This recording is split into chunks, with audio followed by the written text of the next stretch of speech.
Welcome to my YouTube channel. ನೋಡಿ, ನಮ್ಮ ಇವತ್ತಿನ ರೆಸಿಪಿ ಖಾರ ಚಕ್ಕೋಲಿ ಮಾಡೋದು ಹೇಗೆ ಅಂತ. ನಮ್ಮ ಕರ್ನಾಟಕ ಸ್ಪೆಷಲ್ ಇದು. ನೋಡಿ ಎಷ್ಟು ಚೆನ್ನಾಗಿ ಮಾಡಿದ್ದೀನಿ ಅಂತ. ನೋಡಿದ್ರೇ ನಿಮಗೆ ಬಾಯಿಗೆ ನೀರು ಬರ್ತಾ ಇದೆ ಅನಿಸುತ್ತೆ. ಇದೇ ಥರ ನೀವು ಹೇಗೆ ಮಾಡಬೇಕು ಅಂತ ಇವಾಗ ತೋರಿಸ್ತೀನಿ. ಖಾರ ಚಕ್ಕೋಲಿನ ನೀವು ಮಾಡಿ ನೋಡಿ. ಮೊದಲಿಗೆ ಈರುಳ್ಳಿ ತಗೊಳ್ಳಿ, ಕೊತ್ತಂಬರಿ ಹಾಕಿ, ಕರಿಬೇವು, ಕಡಲೆಬೀಜ, 1 ಟೊಮಾಟೊ. ನೋಡಿ, ಇಷ್ಟು ಪದಾರ್ಥನ ತಗೊಂಡು ಇವಾಗ ಇದಕ್ಕೆ ಒಗ್ಗರಣೆ ಹಾಕೋಣ ಬನ್ನಿ. ಎಣ್ಣೆ ಹಾಕಿ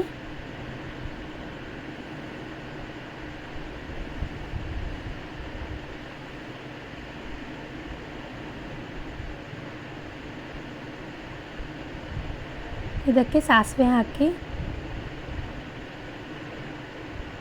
ಜೀರಿಗೆ ಹಾಕಿ, ಕರಿಬೇವು ಹಾಕಿ,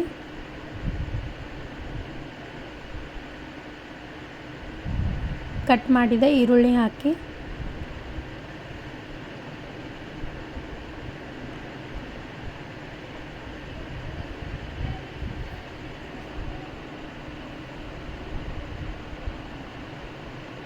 ಇವಾಗ ಈರುಳ್ಳಿ ಎಲ್ಲ ಫ್ರೈ ಮಾಡಿ. ಈರುಳ್ಳಿ ಚೆನ್ನಾಗಿ ರೆಡ್ ಆಗಬೇಕು, ಅಲ್ಲಿ ತನಕ ಫ್ರೈ ಮಾಡಿ.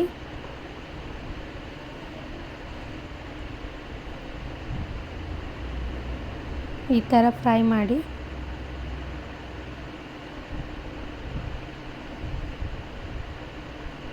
ಇವಾಗ ಕಡಲೆ ಬೀಜ ತಗೊಂಡಿದ್ವಲ್ಲ, ಕಡಲೆ ಬೀಜನ ಎಣ್ಣೆಯಲ್ಲಿ ಹಾಕಿ. ಕಡಲೆ ಬೀಜ ಚೆನ್ನಾಗಿ ರೆಡ್ ಆಗಬೇಕು, ಅಲ್ಲಿ ತನಕ ಫ್ರೈ ಮಾಡಿ.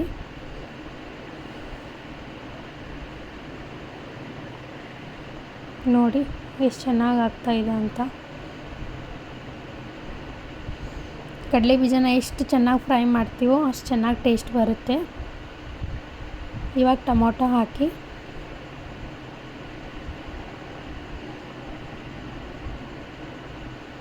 ಟೊಮೊಟೊನ ಚೆನ್ನಾಗಿ ಮಿಕ್ಸ್ ಮಾಡಿ.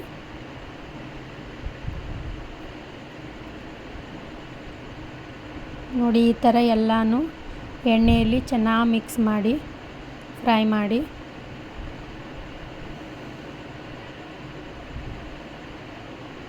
ನೋಡಿ ಈ ಥರ. ಇವಾಗ ಈರುಳ್ಳಿ ರೆಡ್ ಆದಮೇಲೆ ಕೊತ್ತಂಬರಿ ಕಟ್ ಮಾಡಿದ್ದು ಹಾಕಿ. ಕೊತ್ತಂಬರಿ ಹಾಕಿದ ಮೇಲೆ ಮತ್ತೆ ಮಿಕ್ಸ್ ಮಾಡಿ.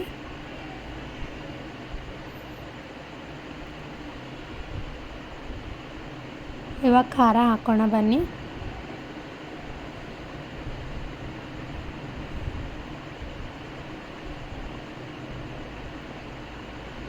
ಒನ್ ಟೇಬಲ್ ಸ್ಪೂನ್ ಖಾರ, 1 ಟೇಬಲ್ ಸ್ಪೂನ್ ಉಪ್ಪು ಹಾಕಿ,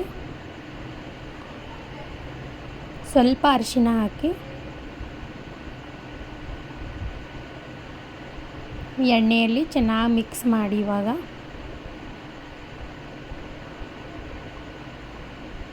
ನೋಡಿ, ಈ ಥರ ಚೆನ್ನಾಗಿ ಟೊಮಾಟೊ, ಕಡಲೆ ಬೀಜ ಎಲ್ಲನೂ ಚೆನ್ನಾಗಿ ಮಿಕ್ಸ್ ಆಗಬೇಕು. ಟೊಮಾಟೊ ಸ್ವಲ್ಪ ಮೆತ್ತಗಾದ್ಮೇಲೆ ಇವಾಗ ನೀರು ಹಾಕೋಣ ಬನ್ನಿ. ನೋಡಿ, ಈ ಥರ ನೀರು ಹಾಕಿ. ನಾನಿಲ್ಲಿ ಒಂದು 4 ಚಪಾತಿ ಮಾಡ್ಕೊತಾ ಇದ್ದೀನಿ. ನಾವು ಎಷ್ಟು ಚಪಾತಿದು ಚಕ್ಕೋಲಿನ ಮಾಡ್ಕೊತಾ ಇದ್ದೀವೋ ಆ ಲೆಕ್ಕ ಮೇಲೆ ಸ್ವಲ್ಪ ನೀರು ಹಾಕ್ಕೋಬೇಕು. ನೀರು ಎಷ್ಟು ಜಾಸ್ತಿ ಹಾಕ್ತೀವೋ ಅಷ್ಟು ಚೆನ್ನಾಗಿ ಗ್ರೇವಿ ಬರುತ್ತೆ. ಇವಾಗ ಚಕ್ಕೋಲಿ ಮಾಡೋಕ್ಕೆ ಹಿಟ್ಟು ನಾದ್ಕೊಳ್ಳೋಣ ಬನ್ನಿ. ನೋಡಿ, ಗೋಧಿ ಹಿಟ್ಟು ತೊಗೊಂಡಿದ್ದೀನಿ ನಾನಿಲ್ಲಿ. ಗೋಧಿ ಹಿಟ್ಟಿಗೆ ಎಣ್ಣೆ ಹಾಕಿ ಸ್ವಲ್ಪ ನಾದಬೇಕು. ಈ ಥರ ಎಣ್ಣೆ ಹಾಕಿ ಚೆನ್ನಾಗಿ ಮಿಕ್ಸ್ ಮಾಡಿ ಸ್ವಲ್ಪ ಸ್ವಲ್ಪ ನೀರು ಹಾಕಿ ನಾದ್ಕೊಳ್ಳಿ. ನೋಡಿ, ಈ ಥರ ನಾದಿ. ಒಮ್ಮೆಗೆ ನೀರು ಹಾಕಿ ನಾದ್ಕೊಂಡ್ರೆ ಹಿಟ್ಟು ಗಟ್ಟಿಯಾಗಿ ಬರಲ್ಲ. ಸ್ವಲ್ಪ ಸ್ವಲ್ಪ ನೀರು ಹಾಕ್ತಾ ಈ ಥರ ಗಟ್ಟಿಯಾಗಿ ಈ ಥರ ನಾದಿ. ನೋಡಿ, ನಾನು ತೋರಿಸಿದ್ದೀನಿ ನೋಡಿ, ಈ ಥರ ಇರಬೇಕು ಹಿಟ್ಟು. ಇವಾಗ ಚಕ್ಕೋಲಿ ಮಾಡೋಕ್ಕೆ ಲಟ್ಟಣಿಗೆಯಿಂದ ದೊಡ್ಡ ದೊಡ್ಡ ಉಳ್ಳೆ ಮಾಡಿ ಲಾಡಿಸಿ ಈ ಥರ ನೋಡಿ ಈ ಥರ ಲಟ್ಟಣಿಗೆಯಿಂದ ಸ್ವಲ್ಪ ಸ್ವಲ್ಪ ಹಿಟ್ಟು ಹಾಕಿ ಲಾಟಿಸ್ಕೊಳ್ಬೇಕು.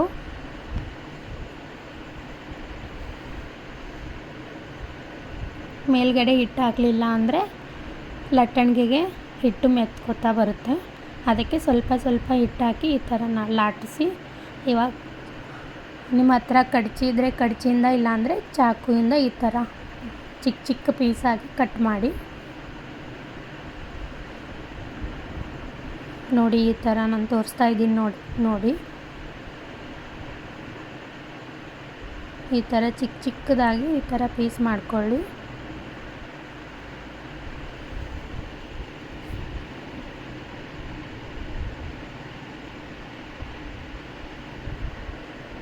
ನೋಡಿ ಯಾವ ಥರ ಬರ್ತಾ ಇದೆ ಅಂತ. ಉಳ್ಳೆ ಎಷ್ಟು ದೊಡ್ಡ ದೊಡ್ಡದಾಗಿ ಚಪಾತಿನ ಲಾಟಿಸಿ ಈ ಥರ ಕಟ್ ಮಾಡ್ಕೊತೀವೋ ಅಷ್ಟು ಬೇಗ ಆಗುತ್ತೆ. ನೋಡಿ ಇದನ್ನು ಇವಾಗ ನಾವು ನೀರು ಹಾಕಿದ್ವಲ್ಲ ಒಗ್ಗರಣೆ ಹಾಕಿ, ಅದನ್ನು ಈ ಥರ ಕುದಿಯುವಾಗ ನಾವು ಮಾಡಿದ ಚಕೋಲಿನ ಇದರಲ್ಲಿ ಹಾಕಿ ಕುದಿಸ್ಕೋಬೇಕು. ನೀರನ್ನ ಚೆನ್ನಾಗಿ ಕುದಿಬೇಕು. ನೋಡಿ ಈ ಥರ ಕುದಿಯುವಾಗ ಹಿಂಗೆ ಪ್ಲೇಟಲ್ಲಿ ಎತ್ಕೊಂಡು ಈ ಥರ ಹಾಕಬೇಕು. ಇದೇ ಥರ ಎಲ್ಲನೂ ಲಟ್ಟಣಿಗೆಯಿಂದ ಲಾಟಿಸಿ ಇದೇ ಥರ ಚಿಕ್ಕ ಚಿಕ್ಕ ಪೀಸ್ ಮಾಡಿಕೊಂಡು ಇದೇ ಥರ ಮಿಕ್ಸ್ ಮಾಡ್ತಾ ಬನ್ನಿ. ಇದನ್ನು 10 ಮಿನಿಟ್ಸ್ ಕುದಿಸ್ಕೋಬೇಕು ಚೆನ್ನಾಗಿ. ನೋಡಿ ಈ ಥರ ಒಳಗಡೆ ನೀರು ಹಾಕಿದ್ವಲ್ಲ ಅದೆಲ್ಲ ಗಟ್ಟಿ ಆಗ್ತಾ ಬರಬೇಕು. ಅಂದರೆ ಸ್ವಲ್ಪ ಹಿಟ್ಟು ಈ ಥರ ಜೋಳದ ಹಿಟ್ಟಿನ ಗಂಜಿ ಮಾಡಿದರೆ ಹೆಂಗೆ ಗ್ರೇವಿಯಾಗಿ ಬರುತ್ತೆ ಗಟ್ಟಿಯಾಗಿ, ಆ ಥರ ಆಗಬೇಕು. ಮೇಲ್ಗಡೆ ಸ್ವಲ್ಪ ಕೊತ್ತಂಬರಿ ಹಾಕಿ ಟೇಸ್ಟ್ ಚೆನ್ನಾಗಿ ಬರುತ್ತೆ. ಎಣ್ಣೆಯಲ್ಲೂ ಹಾಕಿದ್ವಿ, ಸ್ವಲ್ಪ ಲಾಸ್ಟ್ಗೆ ಮೇಲ್ಗಡೆ ಕೊತ್ತಂಬರಿ ಹಾಕಿದರೆ ಟೇಸ್ಟ್ ಚೆನ್ನಾಗಿ ಬರುತ್ತೆ. ಆಮೇಲೆ 1 ಟೇಬಲ್ ಸ್ಪೂನ್ ಎಣ್ಣೆ ಹಾಕಿ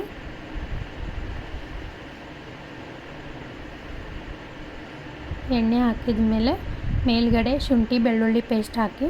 ನಾವು ಎಣ್ಣೆಯಲ್ಲಿ ಹಾಕಿಲ್ಲ ಶುಂಠಿ ಬೆಳ್ಳುಳ್ಳಿ ಪೇಸ್ಟು.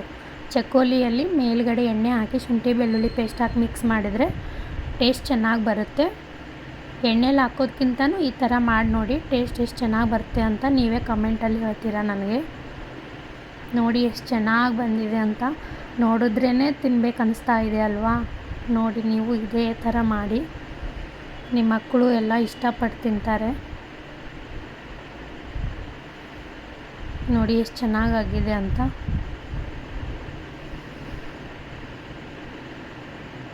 ಚೆನ್ನಾಗಿ ಕುದಿಸ್ಕೋಬೇಕು 10 ಮಿನಿಟ್ಸು. ನೋಡಿ ನಮ್ಮ ಚಕ್ಕೋಲಿ ರೆಸಿಪಿ ರೆಡಿ ಆಯಿತು. ಎಷ್ಟು ಚೆನ್ನಾಗಾಗಿದೆ ಅಲ್ವಾ. ವಾವ್, ನೋಡ್ತಾ ಇದ್ರಿ ನಿಮಗೂ ತಿನ್ಬೇಕು ಅನಿಸ್ತಾ ಇದೆ ಅಲ್ವಾ. ಮಾಡಿ ನೀವು ಒಂದ್ಸಲ ಇದೇ ಥರ ತಿಂದುಬಿಟ್ಟು ಹೇಗಾಗಿದೆ ಟೇಸ್ಟ್ ಅಂತ ನನಗೆ ಕಮೆಂಟಲ್ಲಿ ತಿಳಿಸಿ.